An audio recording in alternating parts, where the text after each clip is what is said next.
NEET exam national eligibility cum entrance test एक ऐसा exam जो हर वर्ष इस देश को हजारों डॉक्टर प्रदान करता है। इस साल भी ये एग्जाम हुआ और 4 जून 2024 को इसका निर्णय आया। निर्णय आने के बाद इस एग्जाम पे बहुत सारे प्रश्न चिन्ह खड़े हुए, एग्जाम पे, एग्जाम कराने वाली एजेंसी पे। बट सोशल मीडिया और बाकी जो जगत है वो दो विभागों में विभाजित हो गया। एक ऐसा तबका जिसने AIR-1 की झड़ी लगाते हुए अगले वर्ष के लाखों एडमिशन एकत्रित किए, और एक तरफ एक ऐसा सेक्शन है जिसने YouTube पे कंट्रोवर्सीज पे वीडियो बनाया और लाखों मिलियंस व्यूज किए। मेरा नाम अभिषेक है और CBSE क्लस्टर के एक छोटे से प्लेटफॉर्म पे मैं आपको पढ़ाते हुए दिखता हूं। बट इस बार नीट के रिजल्ट ने मुझे भी चौंकाया, क्योंकि मैं भी आप लोगों की तरह एक स्टूडेंट रहा हूं, कॉम्पिटिटिव एग्जाम दिया है, सिलेक्ट भी हुआ हूं, सिलेक्ट नहीं भी हुआ हूं। बट जब कंट्रोवर्सी वर्ड किसी भी एग्जाम से जुड़ जाता है तो उससे जुड़े लाखों बच्चों के मन पे, दिल पे क्या भाव उत्पन्न होते हैं, आज हम वो डिस्कस करेंगे। अगर अभी तक आपको इस कंट्रोवर्सी के बारे में नहीं पता है तो मैं जल्द ही कुछ मिनटों में आपको इस कंट्रोवर्सीज के बारे में बताऊंगा, स्टेप बाय स्टेप की हुआ क्या, और लास्ट में मैं आपसे जानना चाहूंगा कि अगर आप इस एग्जाम के पार्ट हो या नहीं हो, आप क्या चाहते हो उस एजेंसी से कि अब वो क्या डिसाइड करे। तो जब ये एग्जाम हुआ तो सबसे पहले इस एग्जाम का जब रिजल्ट डिक्लेयर होना था उसकी तारीख तय की गई 14 जून। बट 14 जून को रिजल्ट ना आके 4 जून को ये एग्जाम का रिजल्ट जो है डिक्लेयर किया गया, और उसी दिन लोकसभा के रिजल्ट आ रहे थे। सारा देश जो है वो ये देख रहा था कि किसकी सरकार बनेगी, किसको कितनी सीट मिलेगी, कौन होगा अपना अगला प्रधानमंत्री। उस शोरों में एक नीट जैसे बड़े एग्जाम का, जहां 25 लाख बच्चों का भविष्य जुड़ा है, वो एग्जाम का रिजल्ट डिक्लेयर करना कहां तक जो है वो सही था, ये आप बताइए। पहला प्रश्न चिन्ह। जब यहां से हम उभरे तो दूसरा जो प्रश्न चिन्ह या दूसरा सबसे बड़ा सवाल यह खड़ा हुआ कि एक ऐसा ऑल इंडिया लेवल का एग्जाम जिसका जो टॉपर होता है वो 720 में से अगर 720 नंबर वाला होता है तो एक या दो स्टूडेंट होते हैं। 2023 के अंदर दो स्टूडेंट ऐसे थे जिसके ये पूरे में से पूरे नंबर आए, और वो आंकड़ा इस बार 67 कैंडिडेट्स, मतलब 65 से ज्यादा ऐसे बच्चे हैं जिसके पूरे में से पूरे नंबर आए हैं। और ये कोई आपका स्कूल का क्लास टेस्ट नहीं है, ये ऑल इंडिया लेवल का एग्जाम है। चलिए दूसरा प्रश्न चिन्ह खड़ा हुआ। इस दूसरे प्रश्न चिन्ह में एक और चीज ये आई कि इन 67 या 65 से ज्यादा स्टूडेंट में से 8 बच्चे ऐसे हैं जिनका रोल नंबर आसपास है और वो एक ही सेंटर से बिलोंग करते हैं।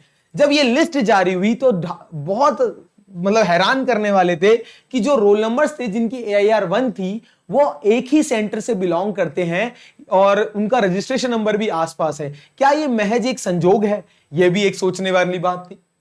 इसके बाद अगला प्रश्न चिन्ह क्या है? यह एक ऐसा एग्जाम है जिसमें सही क्वेश्चन करने पे आपको +4 मार्क्स मिलते हैं और गलत करने पे -1।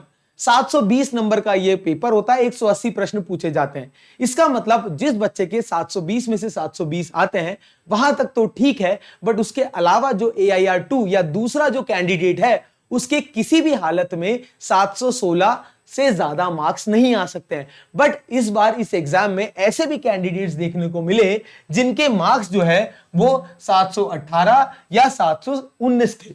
आप ये लिस्ट देख सकते हो, 718 मार्क्स वाला छात्र भी इस लिस्ट में मौजूद है। 718 तो किसी हालत में भी नहीं आ सकते, बट ये किस तरीके से आए, ये भी एक बहुत बड़ा प्रश्न चिन्ह है। जब ये सबसे हम उभरे, आगे बढ़े, तो हमने NTA से प्रश्न किए, RTI फाइल हुई कि ये सब मामले का आप एक्सप्लेनेशन दीजिए। तो NTA ने जो है गोलमोल करते हुए कुछ जवाब दिए।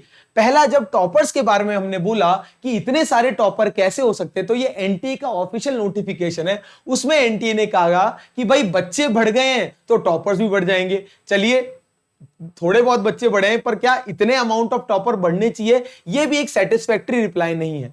दूसरी तरफ यह पूछा गया तो उन्होंने कहा 44 बच्चे का AIR-1 इसलिए आई है क्योंकि फिजिक्स के एक क्वेश्चन में रिवीजन हुआ था। उसके अलावा 6 ऐसे स्टूडेंट हैं जिनको कंपनसेटरी मार्क्स मिलने पे उनकी AIR-1 आई है। ये देखिए, ये रिप्लाई है, out of 67 candidates who got 70 out of 720 out of 720, 44 are on the account of revision in one answer key of physics and 6 are on account of compensatory marks for the loss of time. अगला जब अपन बात करते हैं तो declaration क्यों पहले किया गया, इस पे भी एनटीए ने यह कहा गया कि भाई जेई का रिजल्ट हमने 11 दिन में और जेई का सेशन 2 का रिजल्ट हमने 15 दिन में डिक्लेयर किया, इसलिए हमने ये रिजल्ट जो है वो जल्दी डिक्लेयर कर दिया।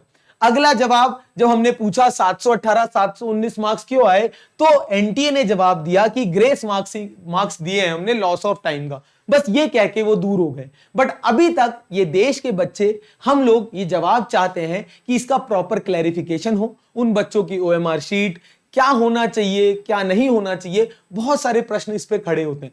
क्या आप जो ये वीडियो एंड तक देखा है इन्होंने, आपको क्या लगता है क्या होना चाहिए? क्या दोबारा नीट का एग्जाम होना चाहिए, दोबारा रिजल्ट डिक्लेयर होना चाहिए? ये आज आप पे हम छोड़ते हैं।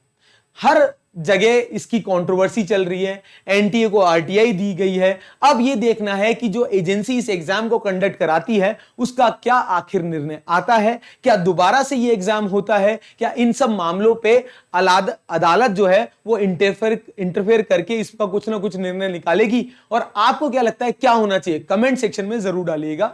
और ऐसे और जो है ऑनेस्ट वीडियोस के लिए आप सीबीएसई क्लस्टर को सब्सक्राइब करना चाहते हैं तो सब्सक्राइब भी कर सकते हैं। धन्यवाद।